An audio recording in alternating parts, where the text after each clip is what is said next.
What do you get when you mix the order of white and the passion of red? Many would think a combat-happy angel, or even a dauntless soldier. But what if I told you there was a force so powerful that even the most righteous couldn't resist? Well, today our friends, we're going to be tackling that very idea and breaking down...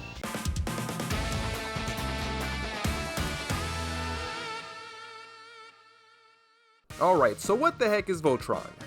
Voltron, named after the series which features several robot cats combining into one super robot, is a playstyle with the goal of casting one creature, then using other cards, in this context equipment, to enhance that creature, making it a threat. But what exactly is it about these colors that makes that strategy so ubiquitous?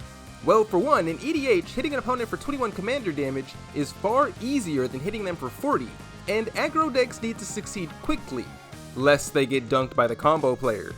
White in particular has an extensive history of supporting equipment cards. From Stoneforge Mystic, a powerful tutor that also cheats in equipment, to Pure Steel Paladin, which draws for equipment and reduces their equip cost to 0, the support the color provides to the strategy is very difficult to ignore.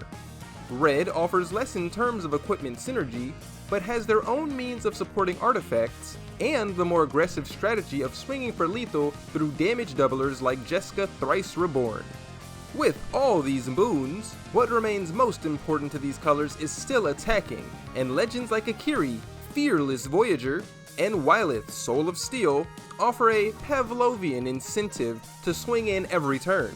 They both offer specifically a draw for each equipped creature that attacks, but there are legends that offer other benefits, such as Rayev Mastersmith, granting attacking creatures double strike. Akiri's ability to pay a white to unequip an artifact to save the equipped creature also attempts to mitigate the danger inherent to swinging in wantonly. After you've been taught how not to swing mindlessly, you are next rewarded for just holding equipment by legends like Bruenor, Battlehammer, and Jor-Kadim the Prevailer. These creatures grant bonus buffs on top of whatever abilities and effects the equipments themselves give, making them more akin to anthems for equipped creatures. They allow you to go wider than most Voltron decks tend to by supporting the other creatures through the act of resolving and attaching equipments to your commander, which you are probably going to be doing anyway. This does generate value, but this kind of value can only be used in the form of damage. Now you've gotten a taste for the tools of justice, but how can we keep our hands filled and the equipments coming? The biggest flaw of these colors is their extremely weak draw. Mix that with the low-cost, colorless spells that equipment decks tend to rely on, and you'll find your hand will be at or nearing Hellbent by around turn 5. Cards like Akiri and Wylith do at least draw one card on each of your combat steps, but what if you needed more?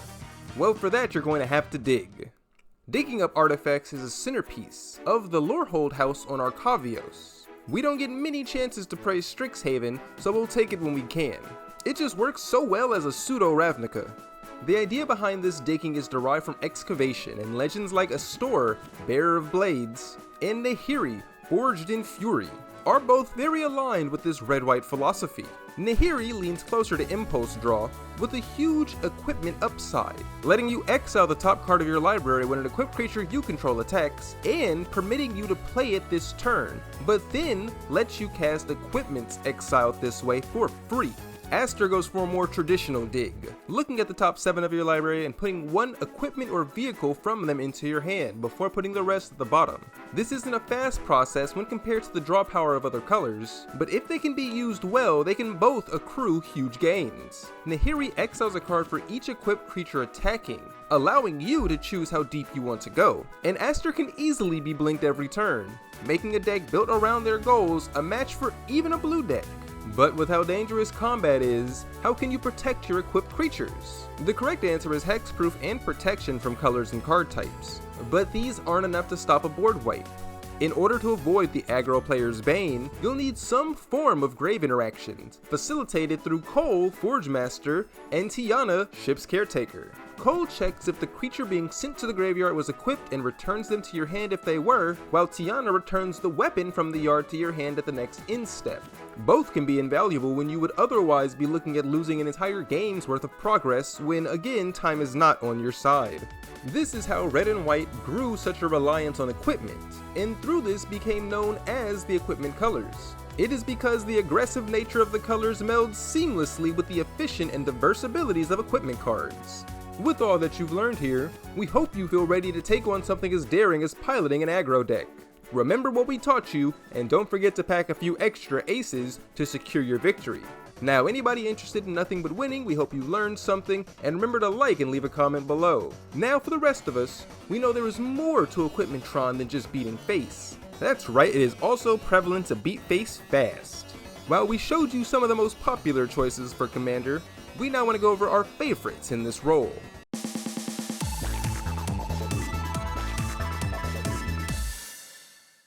Ryu Storm's Edge grants the fury of 2 combat steps on each of your turns, so long as they swing alone the first time. Beyond all the Metal Gear stuff with Raiden, which there is a lot, the ability to swing twice a turn is very powerful.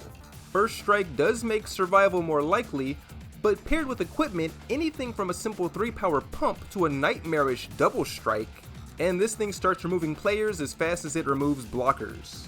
It also can face down 20 Metal Gear Rays if you're playing Sons of Liberty on European Extreme. The partnership of Arden, Intrepid Archaeologist, and Togo, Goblin Weaponsmith, is a powerful duo due to Togo's landfall ability in white, the color with the second best land ramp in the game, and the many colorless untap effects. We didn't mention Arden because he's not that important. Togo's rocks are what's key here. You have so much versatility with them, from untapping him, to slapping them on and attacking, to just letting them sit there and accruing value through generating an artifact token with each land you play. This varied playstyle is why we never scowl at someone playing Togo as a partner.